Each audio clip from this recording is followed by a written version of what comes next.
Welcome to my YouTube channel, Tony Su Vega, your feng shui guru and paranormal expert. This is now our first episode on love letters.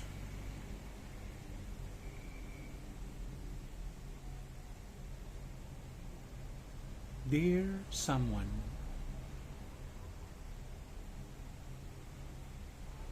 matagal ko ring inisip-isip kung paano ko sisimulan itong open letter ko sa aking minamahal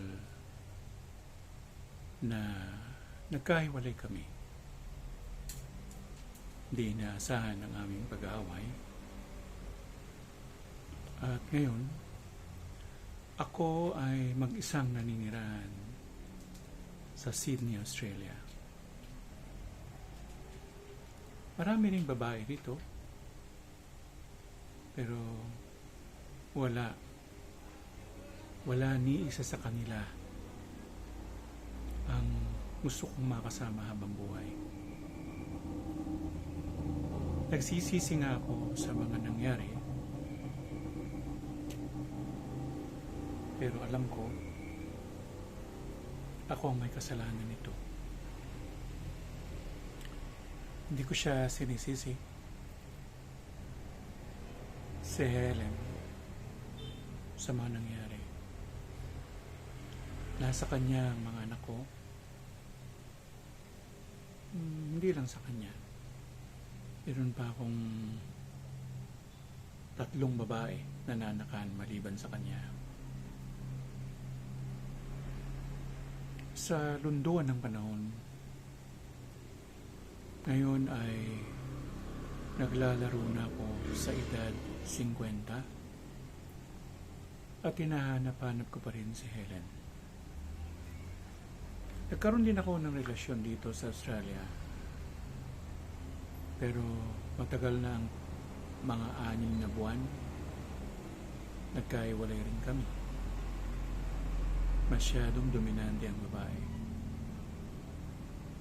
Masyado siyang controlling freak.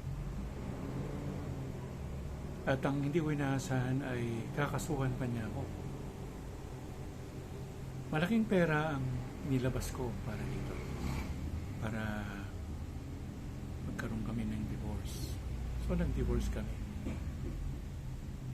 Malaking pera ang alimony or alimonya dito sa Australia.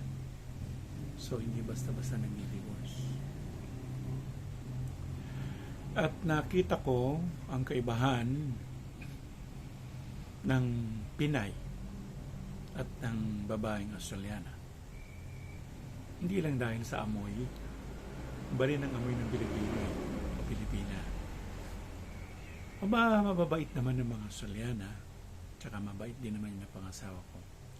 Meron lang kaming tinatawag na cultural differences.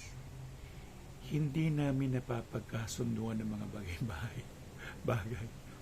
Dahil sa kultura niya, ako bilang Pilipino, at kultura niya bilang Australiano. Maraming beses kaming nagtatalo, nag-aaway, pero nagkaanak din kami. Nagkaroon ako ng 2 anak na lalaki sa kanya. Malalaki na sila. Pinag-aaral ko sa University ng Sydney. At ngayon, may sarili na silang buhay at meron na akong 4 na apo sa 2 kong anak na lalaki. Pero sumasagi pa rin sa isipan ko si Helen. Sa ngayon, sa pagkakabalita ko sa mga taga-Baliwag, Bulacan, si Helen ay nabalo na. Meron rin siyang anak. 2 babae naman. Magkakilala sila tsaka ng mga anak ko lalaki. No? Pero ayaw niya na akong kontakin. Minsan nakita ko siya sa Facebook, pinlock niya ako. Nung nag-message ako, wala na akong natanggap eh. Hindi naman ako makapagpadala ng sulat dahil pabago-bago sila ng address. Nung huling pinagpadalan ko ng sulat, bumalik sa akin yung sulat eh. So, ibig sabihin, pinabalik nila yung sulat o wala na sila sa nasabing address. Alam mo, Dear Diary, sa'yo ko lang kukwento ang buhay ko. Marami akong nalakap na pera dito sa Australia. Ako ay isang expat dito. At pirma lang ng pirma. Mahusay naman ang trabaho ko sa isang malaking construction company dito. Ako bilang civil engineer at may alam din ako sa architecture, binigyan nila ako ng tsansa dito sa Australia at napakita ko naman sa kanila na masipag ako, diligent, industrious, at I have already proven my worth to the company. I am almost at the retirable age. Siguro ilang taon na lang retired na ako dito. Pero ayoko pa rin umalis dito. Di dahil wala akong pupuntahan sa Pilipinas o babalikan ko ba si Helen na taga Baliwag, Bulacan. Magkikita pa ba kami? Isang manghuhula ang natanungan ko. Taga Canberra, Australia. Isang Australiano. Sabi ng Australiano, wala na raw kaming tsansang magkita pa ni Helen. Una, hindi dahil sa ayaw na akong istimahin ni Helen. Kung hindi, sabi niya, sangayon sa kanya, patay na raw si Helen. Patay na raw. Mga ilang taon na namamatay. 3-4 na taon. Hindi ako naniniwala sa manghuhula kasi hula lang yun eh.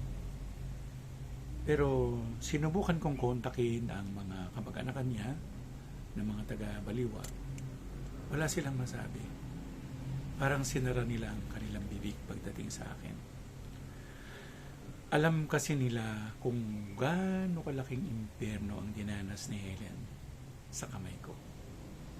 Nagsisisi nga ako eh. Marami akong pananakit na pisikal kay Helen. At kaya naman hindi ako naniniwalang patay na si Helen. Hindi pa naman siya ganun katanda. Patanda ako sa kanya ng 10 taon eh. Hindi ngayon mga 40 anyos lang siya. Siguro, ganun ang kapalaran. Iniisip ko na bumalik dyan sa Pilipinas at hanapin ko talaga siya. Magtanong-tanong ako sa mga kamag-anakan niya. Pero ang tanong ko naman, paano kung ayaw na talaga sa akin ni Helen? Paano kung wala na? Tinabangan na siya. Dahil na rin sa ang tawag doon pang-uumbag. Inuumbag ko siya eh. Binubugbog ko siya noon. Pag nabuisit ako sa niya, bubugbogin ko talaga siya. Ganun na naganap. Yan ang buhay pag-ibig ko. Malungkot. Ayoko namang sumiping sa isang babaeng bayaran. Marami dito. Sa sasakyan, sa elevator, sa opisina, may mga nanliligaw pa. Kasi alam nila, technically, binagana ako. Pero wala akong pinatulan sa kanila kasi nga ang puso ko ay para kay Helen. Para kay Helen lamang. Mahal na mahal ko si Helen. Hindi ko makakalimutan ang pagsisilbi niya sa akin nung mga una hanggang 3 taon namin na pagsasama. Nagkaanak din kami. Isa lang, lalaki. Yun na nga, hindi ko alam kung saan napunta yung lalaki na yun na anak ko. Ang balita ko, dinala ng lola sa Aklan kasi taga-Aklan yung tatay ni Helen. Ang hindi ko na mawari ay kung babalik ba ako ng Pilipinas, pupuntahan ko siya sa Baliwag, Bulacan, nandun pa ba siya? O pagtiyagaan kong hanapin siya sa Baliwag, Bulacan? Pero paano nga kung totoo yung manghuhula sa sinasabi niya na patay na ito? Parang nagsayang lang ako ng pamasahe. Sa bagay, pag hindi ko naman ginawa yun, ang laking sisi ko. Kung buhay pa si Helen at mahal pa rin niya ako, maasa pa rin ako doon eh. Ngayon, may nakilala ako sa online, isang manghuhula rin, Pilipina.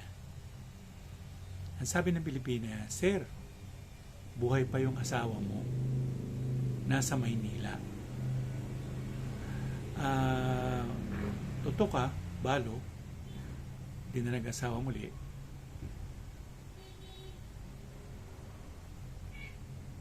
At pagkakasabi niya ay magkikita pa raw kami muli. Tinanong ko anong taon. Sabi niya taong 2024. Enero, birthday ko. Sabi ko, alam mo ba eksaktamente kung saan ko makikita yung Helen? Sabi niya, hindi ho eh. Kung gusto po ninyo, kung bumunta kayo sa Pilipinas, igigiya ko kayo kung saan kayo pupunta. Pero lumalabas po sa aking balintataw na taga Paco, Manila sila.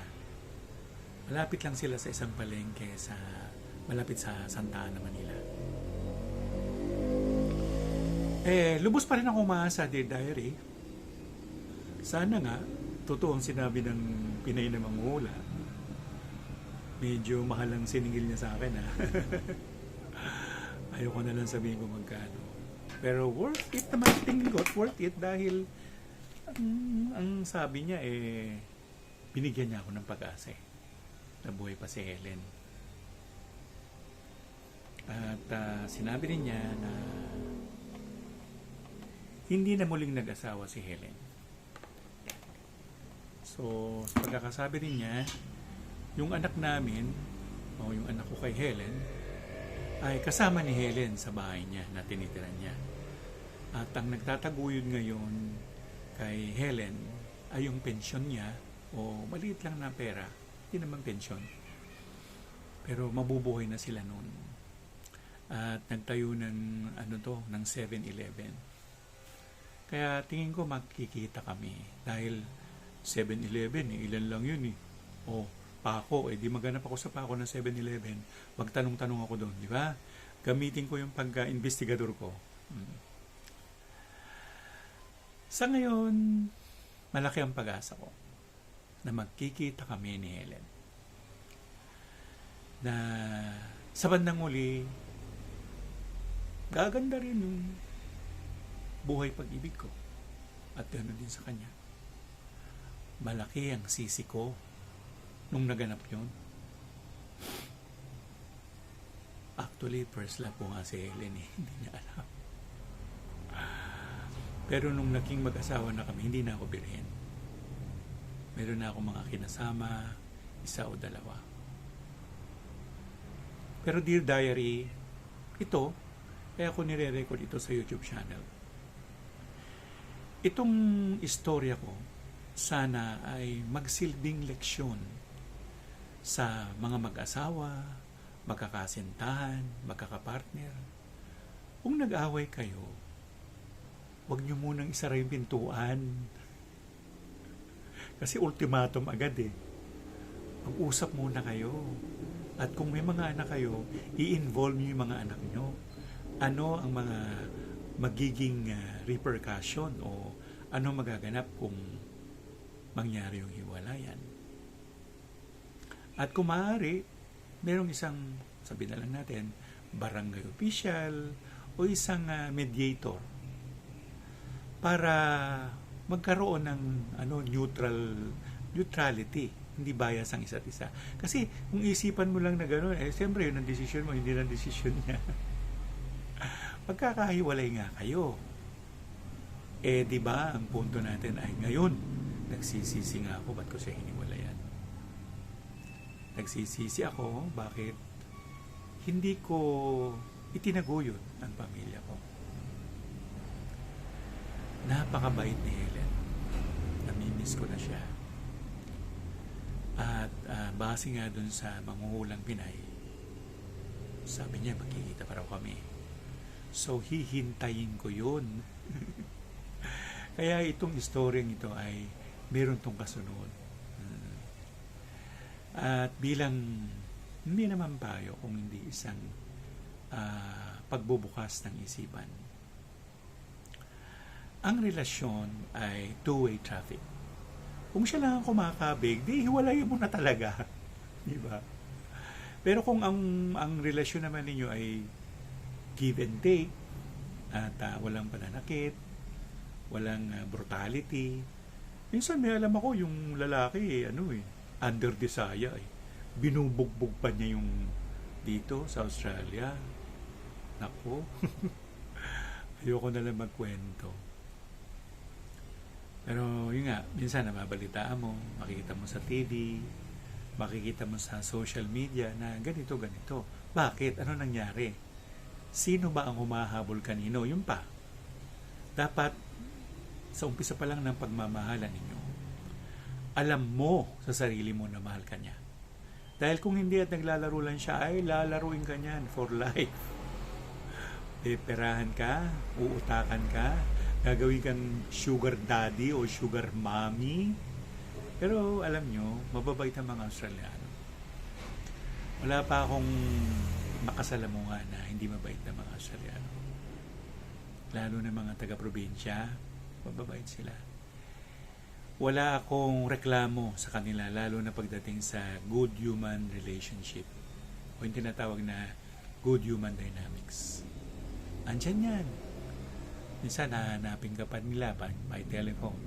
Oh, sir, why didn't you come to the office? What's up? What's the reason? Minsan, I am just telling na may sakit ako eh. Oh, hindi yun. Sinasabi ko naman na gano'n na hindi naman ako nagsisinungaling. Pero dumating ang punto na nagkaroon talaga ako ng problema sa kalusugan ko. I have to stay in the hospital for almost a month. May mga dumalaw sa akin, halos mga Australiano. May mga Pilipino din, pero mangilan-ngilan lang.